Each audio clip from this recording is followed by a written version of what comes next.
مفتی طارق مسعود کے بیانات کے لیے طارق مسعود آفیشیل کو سبسکرائب کریں۔ طارق مسعود آفیشیل۔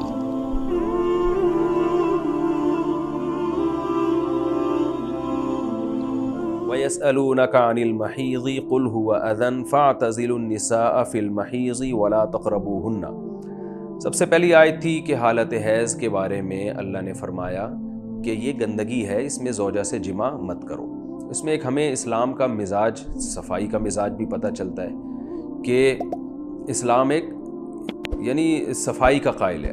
اب دیکھیں میاں بیوی کے درمیان جو ایک سیکشول ریلیشن کا عمل ہے، اس کے دوران بھی اسلام یہ برداشت نہیں کرتا کہ کوئی ایسا کام کیا جائے جس سے گندگی میں آپ کو ملوث ہونا پڑے۔ تو اس سے مجھے ایک بات حیا کے خلاف ہے، لیکن یہ مسئلہ آ گیا تو میں ضرور بیان کروں گا۔ یہ جو آج کل اورل سیکس کے نام سے ایک بےہودگی ہمارے معاشرے میں پھیلائی جا رہی ہے، میں سمجھتا ہوں کہ اس کا ناجائز ہونا بھی اس آیت سے ثابت ہے کہ ایک گندگی جو شرمگاہ میں گندگی ہے اس میں ملوث ہونے کی اجازت نہیں دی۔ تو جس منہ سے انسان کھانا کھاتا ہے، جس منہ سے کلمہ پڑھتے ہیں، جو یعنی سب سے زیادہ جس کو صاف رکھنے کا اہتمام کیا جاتا ہے، اس کے اندر اس طرح سے گندگی پھینکنا اور ڈسچارج ہو جانا، جو غیروں سے ایک حیوانگی ہمارے معاشرے میں آ رہی ہے، تو یہ کہاں سے اسلام اس کی کہاں سے اجازت دے گا؟ تو اگرچہ یہ مسئلہ حیا کے خلاف ہے، لیکن ہمارے معاشرے میں بہت تیزی سے یہ چیز گندگی پھیل رہی ہے۔ تو اس لیے یہ جو ہے میں سمجھتا ہوں کہ اس موقع پر اس مسئلے کو بیان نہ کرنا بھی ایک قسم کی خیانت ہوتی ہے علمی۔ تو اس لیے اپنے معاشرے کو پاکیزہ رکھنا چاہیے، اور بالکل حیوان اور درندے بن جانا جیسے کہ غیر مسلموں کے ہاں ان کا تو کوئی مذہب نہیں ہے، ان کے تو حیا اور پاکیزگی کے اصول نہیں ہے کوئی، ان کو تو بس ایک دنیا میں ہی لذت اڑانی ہے اور مزے اڑانے ہیں، اور وہ اپنی زبان سے کہتے ہیں کہ ہم پیدا ہی اس لیے ہوئے ہیں۔ تو اگرچہ شریعت نے اجازت دی ہے کہ میاں بیوی ایک دوسرے سے ہر طرح سے فائدہ اٹھا سکتے ہیں، لیکن اس فائدے میں اتنا آگے بڑھ جانا کہ بعض لوگ یہ دلیل دیتے ہیں کہ منی جو ہے وہ ناپاک نہیں ہے، وہ تو پاک ہے۔ بعض فقہا کے نزدیک منی پاک ہے، لیکن یاد رکھیں کہ منی جو ہے وہ صحیح قول کے مطابق اگر آپ دلائل دیکھتے ہیں تو منی بھی ایک ناپاک چیز ہے۔ تھوڑی دیر کے لیے فرض کر لیں اگر پاک بھی ہے، تو یاد رکھیں ہر پاک چیز طیب اور طاہر طیب نہیں ہوتی، وہ خبائث میں داخل ہوتی ہے۔ بہت سی پاک چیزیں ایسی ہیں جو خبائث میں، جیسے یہ ناک کی غلاظت ہے، اب یہ کوئی کھانے کی چیز تو نہیں ہے، حالانکہ پاک ہے، یہ کپڑوں پہ لگ جائے تو نماز ہو جائے گی۔ تو جو فقہا منی کو پاک بھی کہتے ہیں، وہ بھی کہتے ہیں کہ اس کا یہ حلال نہیں ہے، یعنی ہے یہ خبائث میں، اور اللہ نے خبیث چیزیں ہم پہ حرام کی ہیں۔ تو یہ خبائث میں داخل ہونے کی وجہ سے بھی اس کا اس طرح سے ملوث ہونا اور جو ہے وہ یہ بھی حرام ہے، ناجائز ہے۔ اور اگر آپ دلائل کی دنیا میں آتے ہیں تو منی کے ناپاک ہونے کے دلائل بہت مضبوط ہیں۔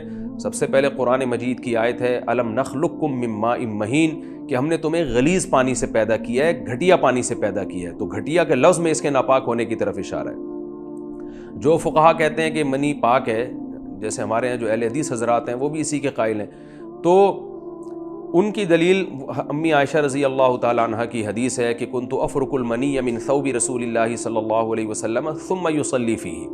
امی عائشہ رضی اللہ تعالیٰ عنہ فرماتی ہیں، بخاری مسلم کی حدیث ہے کہ میں نبی کے کپڑوں سے منی کو کھرچ کے صاف کیا کرتی تھی۔ بعض دفعہ آپ کے کپڑوں پہ منی لگی ہوتی تھی تو وہ جم جاتی تھی تو کھرچ کے میں صاف کرتی تھی، اور آپ اسی میں بغیر دھوئے نماز پڑھ لیا کرتے تھے۔ تو یہ دلیل ہے۔ تو اس کا جواب یہ ہے کہ یہ جو کھرچنا ہے نا، کھرچنا یہ اس کی علامت ہے کہ ناپاک ہے، کیونکہ جب بھی کوئی چیز سخت ہو جائے اور جو ہے نا وہ جم جائے تو اس کو پاک کرنے کا طریقہ یہ ہے کہ اس میں پھر دھونا ضروری نہیں ہے۔ جیسے فقہا نے بیان کیا، اور یہ حدیث سے بھی مسئلہ ثابت ہے، کہ تلوار میں جب صحابہ کرام کے اگر خون لگا ہوتا تھا تو اس کو زمین پہ رگڑا کرتے تھے اور پھر اسی کو پہن کے نماز پڑھ لیا کرتے تھے۔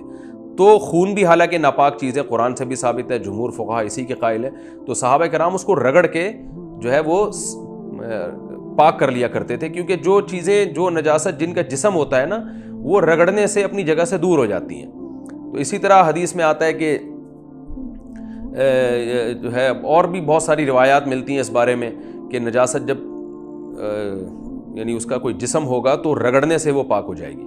تو منی اگر کپڑوں پہ لگ جائے تو اس کو کھرچنے سے، کیونکہ اپنی جگہ سے ہٹ جاتی ہے وہ، تو اس لیے، اور اگر کوئی باقی مقدار رہ بھی جائے تو اتنی تھوڑی ہوتی ہے کہ معاف ہوتی ہے، تو اس لیے اس کو اس سے حدیث سے یہ استدلال کرنا کہ یہ پاک ہے یہ ٹھیک نہیں ہے۔ اور بھی بہت ساری احادیث ہیں جن میں امی عائشہ رضی اللہ تعالی عنہ فرماتی ہیں کہ میں باقاعدہ دھویا کرتی تھی منی کو. یہ بھی بخاری مسلم کی حدیثیں، صحیح حدیثیں. تو حدیثوں میں ہمیں دونوں طرح سے ملتا ہے کہ کھرچنا بھی ملتا ہے اور دھونا بھی ملتا ہے. ایسی کوئی حدیث ہمارے پاس نہیں ہے جس میں آتا ہو کہ وہ اسی طرح کپڑوں پہ لگی ہوتی تھی اور بغیر کھرچے آپ صلی اللہ علیہ وسلم نماز پڑھ لیا کرتے تھے. ایسی کوئی حدیث نہیں ہے. اور غسل کا جو طریقہ نبی صلی اللہ علیہ وسلم سے امی عائشہ رضی اللہ تعالی عنہ بیان فرماتی ہیں وہ بھی ہے کہ جب آپ غسل کے لیے بیٹھتے تھے تو سب سے پہلے آپ جو ہے وہ غسل جنابت میں اپنے جسم سے منی کو دور کیا کرتے تھے، اور اپنے ہاتھ پہ جو آپ کے نجاست لگی ہوتی تھی، منی لگی ہوتی تھی، اس کو آپ زمین پہ ہاتھ کو اچھی طرح رگڑ کے پاک کرتے تھے. تو یہ تمام اس بات کی علامتیں ہیں کہ یہ ناپاک ہے. اور بھی بہت ساری روایات ہیں اس بارے میں. عقل کا تقاضا بھی یہی ہے کہ مزی جو ٹرانسپیرنٹ پانی ہوتا ہے نا، وہ نکلنے سے وضو فرض ہوتا ہے اور منی کے نکلنے سے غسل فرض ہوتا ہے. اب مزی کے ناپاک ہونے پر تو سب کا اتفاق ہے. تو اب کیسی بات ہے کہ جس کے نکلنے سے وضو فرض ہو رہا ہے وہ تو ناپاک ہو، اور جس کے نکلنے سے غسل فرض ہو رہا ہے وہ پاک ہو. اس لیے اس میں بھی امام حنیفہ رحمہ اللہ اور امام مالک کے دلائل بہت مضبوط ہیں کہ منی ایک ناپاک چیز ہے، کپڑوں پہ لگ جائے گی تو نماز ادا نہیں ہوگی. بہرحال پاک ہو یا ناپاک ہو، دونوں صورتوں میں اس کا اورل سیکس کے ذریعے جو ہے اس طرح یعنی اس طرح کا استعمال کہ وہ منہ اس سے ملوث ہوتا ہو، یہ تو بالکل ناجائز عمل ہے. تو یہ بھی ایک پہلی علمی نقطے کی بات ہمیں ان آیتوں سے یہ پتہ چلتی ہے.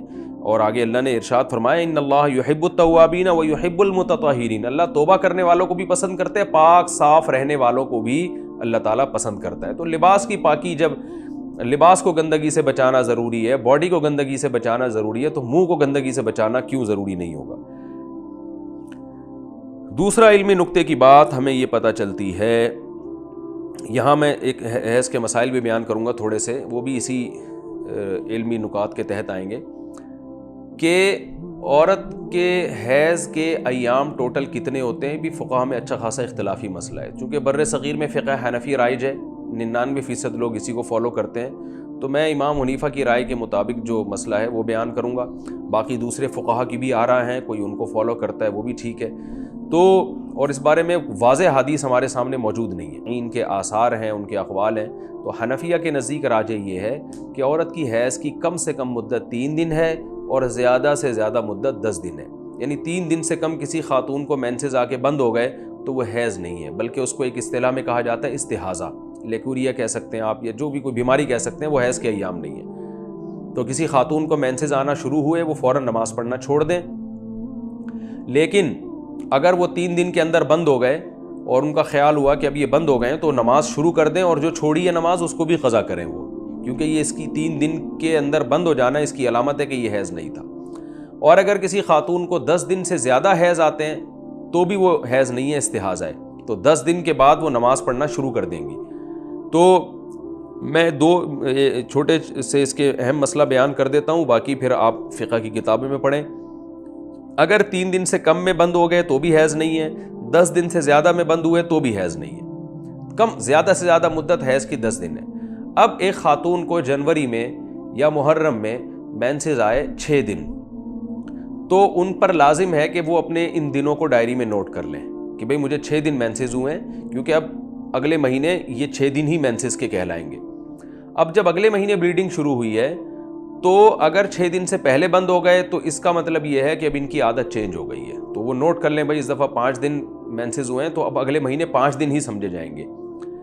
لیکن اگر وہ 6 دن میں بند نہیں ہوتے، 7 دن میں یا 8 دن میں بند ہوتے ہیں تو نوٹ کر لیں کہ 8 دن ہے میری، یعنی میری عادت اب 8 دن کی ہو گئی ہے تو 8 دن نمازیں چھوڑنی ہے. یہ نوٹ کرنا کیوں ضروری ہے؟ یہ اس لیے ضروری ہے کہ اگر کسی مہینے میں کسی خاتون کو 10 دن سے زیادہ مینسز آتے ہیں تو 10 دن سے زیادہ مینسز اس کی علامت ہے یہ حیض نہیں ہے. تو اب کیا ہوگا، وہ یہ دیکھیں گی پچھلے مہینے کتنے دن مجھے بلیڈنگ ہوئی تھی. 5 دن بلیڈنگ ہوئی تھی، اٹ مینس کہ 5 دن تک مینسز کے ایام ہیں، اور 5 دن سے زیادہ جتنے ایام تھے وہ سارے استحاضہ کے سمجھے جائیں گے، اور اس میں جو انہوں نے نمازیں چھوڑی ہیں وہ نمازیں قضا کرنی پڑیں گی. رمضان کے روزے اگر چھوڑیں وہ تو ویسے ہی قضا کرنے پڑتے ہیں، تو نمازیں بھی ان کو قضا کرنی پڑیں گی. تو یہ خوب اچھی طرح سمجھ لیں کہ 10 دن سے زیادہ کسی خاتون کو جب مینسز آتے ہیں تو پھر پچھلے مہینے جتنے دن آئے تھے اتنے دن حیض کے سمجھے جاتے ہیں، اور اس سے اضافی جتنے بھی ہوتے ہیں وہ استحاضہ کے. ایک کتاب ہے تسہیل بہشتی زیور، یعنی بہشتی زیور ایک کتاب ہے فقہ کے مسائل کی، اور جامعۃ الرشید نے جو چھاپی ہے اسے وہ بہت آسان کر کے چھاپی ہے اردو زبان میں. تو جامعۃ الرشید کی جو چھپی ہوئی بہشتی زیور ہے تسہیل بہشتی زیور کے نام سے، وہ ہر گھر کی ضرورت ہے. اس میں یہ حیض و نفاس کے مسائل خواتین کے بہت ڈیٹیل سے لکھے ہوئے ہیں. تو جتنی بھی خواتین ہیں جو لیکچر سنتی ہیں وہ کتاب اپنے گھر منگوائیں. اور مردوں کے بھی بہت سے مسائل ہیں، خواتین کے بھی بہت آسان کر کے، تو وہ اپنے گھر میں لازمی رکھیں، کیونکہ آج حیض و نفاس کے مسائل بھی بہت سی خواتین کو نہیں آتے. اور پھر یہ اتنے زیادہ مسائل ہیں کہ علماء کرام سے اگر آپ پوچھنا شروع کریں تو وہ بہت ٹائم لگتا ہے ان مسائل کو سمجھانے میں. تو یہ کتاب اپنے گھر میں رکھنی چاہیے. اس میں موٹے موٹے مسائل پڑھنے چاہیے. کوئی سمجھ میں نہ آئے تو پھر وہ علماء کو فون کر کے یا کسی طرح مدرسے سے رابطہ کر کے ان سے کنفیوژن دور کی جا سکتی ہے، لیکن پہلے ایک دفعہ وہ پڑھ لیں. اس کی مثال ایسے جیسے ہمارے حضرت سے کوئی زکوٰۃ کے مسائل پوچھتا تھا نا، زکوٰۃ کب واجب ہوتی ہے، کب دینا واجب ہے، کب لے بھی سکتے ہیں، تو حضرت فرماتے تھے دیکھیں میرا اس بارے میں ایک بیان ہے وہ سن لیں، یہ ایک کتاب ہے وہ پڑھ لیں. اس کے بعد اگر کوئی چیز سمجھ میں نہیں آئے تو فون کریں، کیونکہ بعض چیزیں ایسی ہوتی ہیں کہ اس میں ایک آدمی کو کچھ بھی نہیں پتا، اس کو پھر سمجھانے میں ایک ڈیڑھ گھنٹہ لگ جاتا ہے. تو ایسے ہی مسائل میں میرا بھی زکوٰۃ کے مسائل سے متعلق ایک بیان ہے، گوگل پہ آپ سرچ کریں گے زکوٰۃ کے مسائل لکھیں گے مفتی طارق مسعود آ جائے گا. تو زکوٰۃ کے مسائل میں بھی لوگوں سے کہتا ہوں یار وہ پورا بیان سن لیں، اس کے بعد کوئی چیز سمجھ میں نہ آئے تو پوچھیں. تو اسی طرح حیض و نفاس کے جو مسائل ہیں اس بہت زیادہ ڈیٹیل ہے اس میں. تو خواتین یہ کتاب پڑھ لیں، اپنے گھر میں رکھیں. پھر کوئی چیز سمجھ میں نہیں آئے تو مدرسۃ البنات سے جو عالمات فارغ ہوتی ہیں ان سے رابطہ کریں. پھر بھی سمجھ میں نہ آئے مدرسے سے یا کسی مفتی سے رابطہ کر کے یہ مسائل پوچھے جا سکتے ہیں. تو یہ کتاب بہت ضروری ہے، اپنے گھر میں اس کو لازمی رکھیں. اچھا بھائی، دوسرا مسئلہ یہاں یہ پتہ چلتا ہے، اچھا اس میں حیض و نفاس میں یہ ذہن میں رکھیں کہ حیض کی حالت کے جو احکام ہیں ان میں تو ایک تو یہ حکم ہے کہ مرد زوجہ سے ہم بستری نہیں کر سکتا، اور باقی جو ہے زوجہ کے قریب جا سکتا ہے، بوس و کنار وغیرہ کرنا جائز ہے. دوسرا مسئلہ یہ ہے کہ حیض کی حالت میں عورت نماز نہیں پڑھ سکتی، نماز اس پر بالکل ہی معاف ہو جاتی ہے. البتہ رمضان کے روزے بھی نہیں رکھ سکتی، مگر روزوں کی قضا بعد میں کرنی پڑے گی. تیسرا مسئلہ یہ ہے کہ حیض کی حالت میں عورت قرآن مجید کی تلاوت نہیں کر سکتی، اور نہ قرآن مجید کو بغیر کسی حائل کے ہاتھ لگا سکتی ہے. اگر قرآن کو ہاتھ لگانا ہو، ہاتھوں میں گلوز پہن کے بھی نہیں لگائے جا سکتے، یعنی ایسے کپڑے سے لگائیں جو جسم میں پہنا ہوا نہ ہو. مثال کے طور پر ایک چادر آپ نے پہنی ہوئی ہے تو اسی چادر سے قرآن نہیں پکڑ سکتے آپ، کیونکہ بلا حائل ہی کہلائے گا یہ. تو وہ چادر آپ کے جسم سے الگ ہو، پھر اس چادر سے آپ قرآن کو پکڑ سکتے ہیں. تو ناپاکی کی حالت میں، مرد اگر جنابت کی حالت میں ہو یا عورت حیض کی حالت میں ہو تو ایک ہی حکم ہے. تو اگر حالت حیض میں قرآن کہیں اٹھا کے رکھنا ہے تو پھر گلوز کو آپ ہاتھوں سے اتاریں. اب وہ جسم میں چونکہ پہنے ہوئے نہیں ہے لباس، وہ کپڑا وہ پہنا ہوا نہیں ہے، تو اب اس گلوز کے ذریعے آپ قرآن کو ایسے اٹھا سکتے ہیں. یا الگ سے چادر جو جسم پہ لپیٹی بھی نہ ہو تو اٹھایا جا سکتا ہے. کرتا پہنا ہوا ہے تو اس کرتے کے پلو سے آپ قرآن نہیں اٹھا سکتے، لیکن اگر کرتا الگ رکھا ہوا ہے اس کرتے سے آپ اٹھا سکتے ہیں. غلاف قرآن پہ چڑھا ہوا ہے تو اس پہ ہاتھ لگانا قرآن پہ ہاتھ لگانا ہی کہلائے گا، لیکن غلاف اگر آپ نے اتار کے رکھا ہوا ہے تو پھر اس سے آپ قرآن مجید کو پکڑ سکتے ہیں ناپاکی کی حالت میں. اور قرآن کی تلاوت نہیں ہو سکتی. حائضہ عورت مسجد میں بھی نہیں جا سکتی، مسجد کے اندر سے اس کا گزرنا بھی جائز نہیں ہے. حائضہ عورت حج اور عمرہ کر سکتی ہے، لیکن حیض کی حالت میں وہ بیت اللہ کا طواف نہیں کر سکتی. طواف کے علاوہ تمام عبادتیں حالت حیض میں جائز ہیں، صرف طواف نہیں کر سکتی وہ. تو طواف کو ڈیلے کرنا پڑے گا، جب تک وہ پاک نہیں ہو جاتی طواف کریں.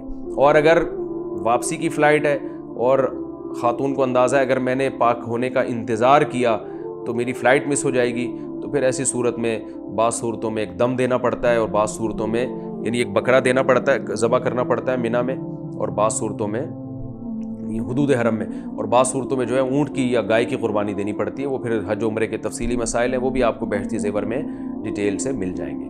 باقی یہ کہ آج ایک بہت سے حضرات یہ فتویٰ دیتے ہیں کہ حالت حیض میں عورت قرآن کو ہاتھ لگا سکتی ہے.